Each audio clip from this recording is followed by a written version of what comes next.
Hai, balik lagi sama aku Pita. Aku mau bahas nih sedikit tentang negosiasi.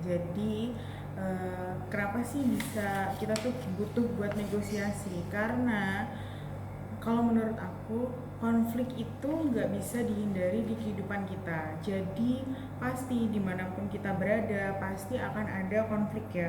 Dan itu merupakan hal yang lumrah. Apalagi kalau misalnya kita itu udah memimpin suatu tim, konflik itu pasti akan ada, baik itu di internal maupun di eksternal. Nah, sebagai leader atau sebagai tim leader, kita itu pasti butuh untuk bisa menangani konflik, baik itu konflik di internal maupun di eksternal.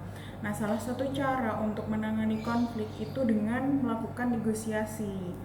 Kalau menurut aku sendiri, negosiasi itu bukan menurut aku sih, kita bahas dulu menurut orang-orang ya. Kalau menurut orang-orang, negosiasi itu definisinya kegiatan yang dilakukan untuk menetapkan keputusan bersama yang dapat diterima kedua belah pihak serta menyetujui apa dan bagaimana tindakan yang akan dilakukan di masa mendatang.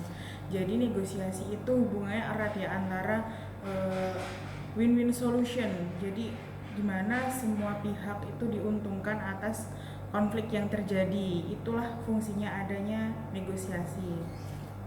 Terus ada juga yang bilang kalau negosiasi itu cara yang dilangsungkan atau semacam cara yang berlangsung antara kedua belah pihak, lebih karena adanya persepsi yang berbeda dan akhirnya untuk mencapai kesepakatan itu salah satu caranya mereka atau salah satu atau definisi dari negosiasi.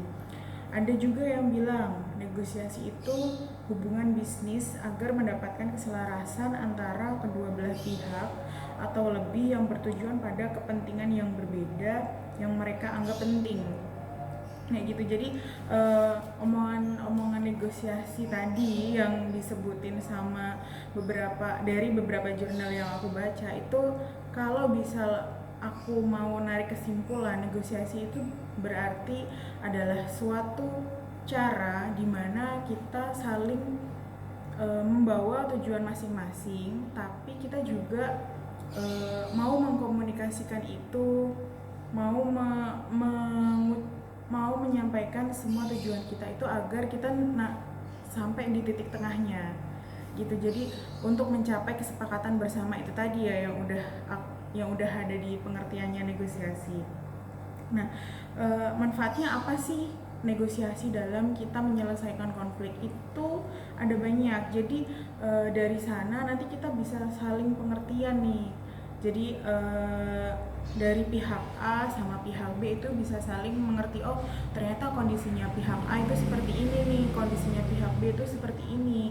Dari negosiasi itu kita bisa ketemu dan tahu bagaimana kondisi dari masing-masing lawannya kita. Jadi kita lebih pengertian juga ada melalui negosiasi itu. Terus kerjasama, kita bisa lebih banyak kerjasama dengan orang lain melalui negosiasi. Karena kalau misalnya tanpa adanya negosiasi dan kita maunya ya udah tujuan kita yang menang sendiri nih, nggak mau nih kita dinego di mana-mana, itu pastinya akan mempersempit atau memperkecil peluang kita untuk bisa kerjasama dengan pihak manapun. Karena dari situ kita tuh bisa, dari negosiasi kita bisa budaya pihak kita seperti ini nih, ternyata budaya pihak B atau pihak lawannya kita berbeda lagi. Dari situ kita dengan adanya negosiasi kita bisa melakukan semacam semacam pengadaptasian budaya, di mana kita akan menemukan di win-win solution. Oh, kita bisa menciptakan budaya baru dari situ. Itu salah satu contohnya manfaat dari negosiasi. Nah, dari negosiasi itu juga gimana cara kita mau melakukan negosiasi itu, kita juga punya prinsip, dimana kita harus punya prinsip kepercayaan, keterbukaan, tanggung jawab dengan apa yang kita omongkan, dan juga kita tuh akan saling bergantung dengan hal tersebut. Makanya kembali lagi di awal, negosiasi itu menurutku sangat erat kaitannya dengan bagaimana kita mengkomunikasikan budaya, dan itu tadi, bagaimana kita mengkomunikasikan budaya seperti itu.